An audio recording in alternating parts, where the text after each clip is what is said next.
López Obrador dice que la creación de empleos formales entre enero y marzo tuvo un incremento nunca visto desde hace 10 años para un período similar.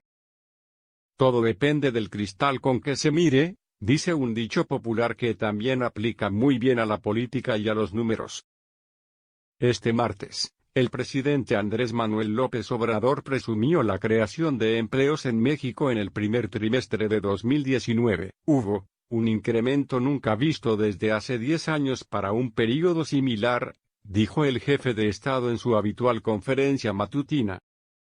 Es una buena noticia, es decir, que está creciendo la economía y está en pie la apuesta con los especialistas, con los bancos, con las corredurías, con los financieros, que han pronosticado que vamos a tener menos crecimiento de lo que estamos estimando. En una de esas, les vamos a ganar, agregó. Aceptamos el desafío, y aquí vamos a estar viendo. El presidente dijo que entre enero y marzo de este año se registraron 269.143 empleos ante el Instituto Mexicano del Seguro Social, IMSS, un incremento nunca visto desde hace 10 años para un período similar, afirmó. Los datos del IMSS señalan que el promedio de creación de empleos formales de los últimos 10 años, 2009-2018, para los primeros trimestres fue de 259.744. Es decir, AMLO comparó la cifra de los primeros 3 meses de este año con el promedio de los primeros trimestres de la última década. Este ejercicio es válido.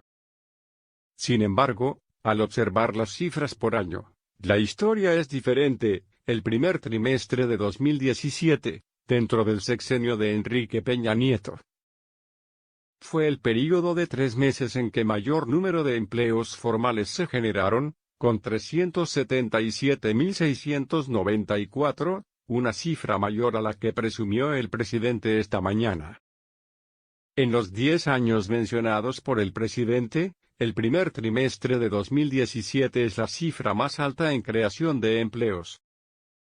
Y si la cifra destacada por AMLO se compara con los 3 primeros meses de 2018, se observa que la generación de empleos fue 27% menor este año.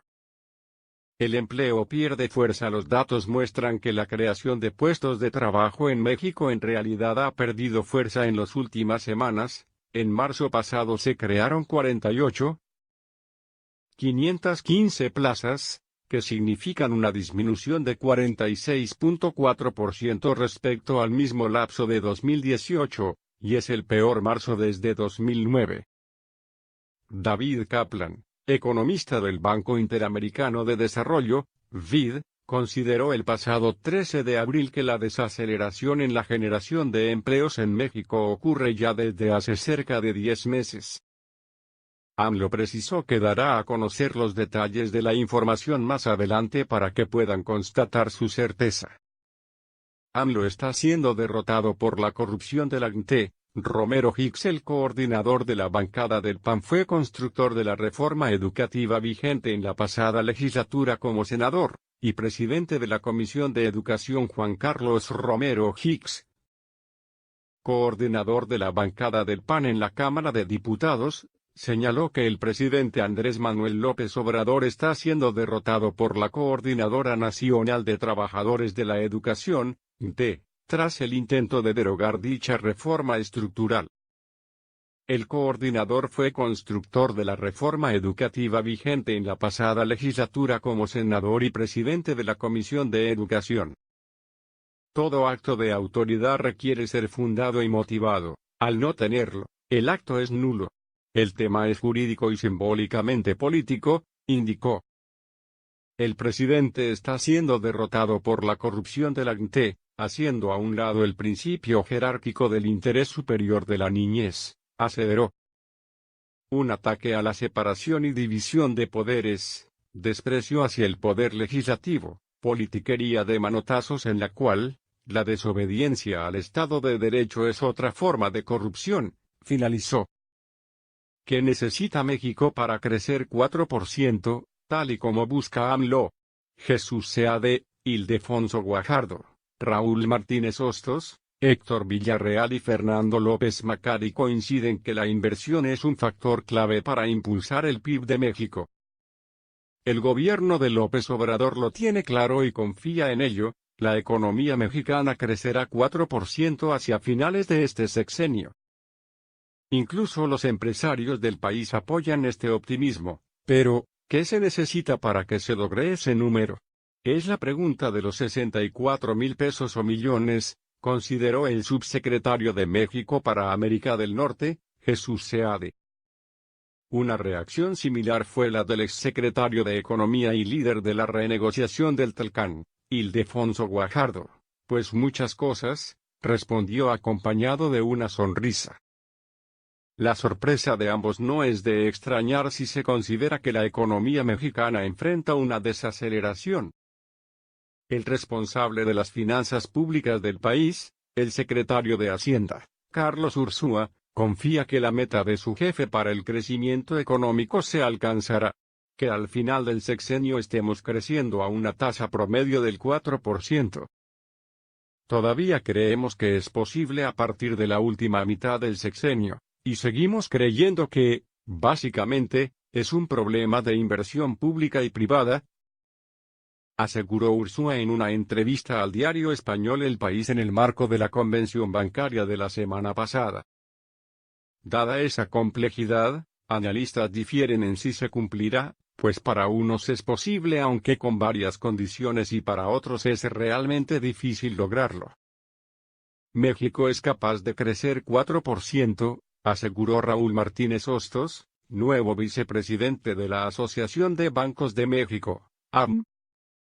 Aunque esa capacidad no se vislumbra ni para 2019 ni para 2020, se ve difícil, dijo el también directivo de Barclays México. Y aunque el PIB nacional pudiera crecer a esa tasa, México no está aislado del mundo, ya que la economía global amenaza con desacelerarse. Crecer 4% podría lograrse, dijo por su parte Fernando López Macari, presidente nacional del Instituto Mexicano de Ejecutivos de Finanzas, IMEF. Aunque acotó que hay que considerar las señales de una desaceleración porque México depende en gran parte de sus exportaciones. Pero el optimismo no es generalizado. Como tendencia de largo plazo no estamos viendo condiciones para una economía que pueda crecer a un ritmo sostenido de 4%, advirtió Héctor Villarreal, director del Centro de Investigación Económica y Presupuestaria, CIEP. Y como dijo Guajardo, para crecer en ese nivel hay muchas cosas por hacer, pero una de las coincidencias entre los analistas e incluso el propio gobierno federal es la necesidad de la inversión, tanto pública como privada para lograrlo. Esas condiciones no se van a dar mientras no haya un programa de inversión pública muy agresivo, aseguró Villarreal. Pero el gobierno federal no tiene los recursos suficientes, pues tiene un espacio fiscal muy reducido. Agregó: se puede crecer aquí de manera importante sin inversión pública, yo creo que no, dijo. Ildefonso Guajardo coincidió en que la relevancia de la inversión en infraestructura para crecer, a lo que añadió la importancia de la certidumbre en políticas públicas. Para el vicepresidente de la AM, Martínez Hostos, la inversión se tiene que detonar y tiene que haber consumo, que se ha debilitado aunque entre los consumidores confían en el futuro de la economía. La meta es crecer de manera importante y consistente, no es solo el 4%, dijo. Y del lado del gobierno, Jesús Seade consideró que mejorar el poder adquisitivo del 80% de los mexicanos es crucial para el crecimiento, y con ello habría justamente consumo, el principal motor de la economía mexicana en los últimos años. Mover un tren enorme llamado México donde solamente el 10% o 20% jala hacia adelante y el resto está como que frenando, yo creo que son las dos áreas principales. Poder adquisitivo y medidas económicas más apropiadas, respondió Seade a la pregunta de los 64 millones de dólares. Y añadió que el gobierno debe apostar a mejorar la recaudación, pues un exceso de regímenes especiales hace que se recaude poco aunque haya impuestos altos. tiene regímenes especiales por todos lados, regímenes de privilegio, en cuanto a los monopolios y demás y atacar todo eso, dijo Seade. López Macari, del IMEF, coincidió en la necesidad de mejorar la política recaudatoria, para fomentar las inversiones en el país. A esta, añadió otras 4 condiciones que el IMEF ve necesarias: tecnificar la mano de obra, incluir tecnología en el gobierno y las empresas, combatir la corrupción y garantizar el Estado de Derecho. Carlos Slim, empresario mexicano y el hombre más rico de América Latina, dijo que hay que darle tiempo al gobierno, en el marco de los primeros 100 días del sexenio, y será el tiempo, poco menos de 5 años, para saber si la pregunta de los $64 millones tuvo como respuesta un 4% de crecimiento.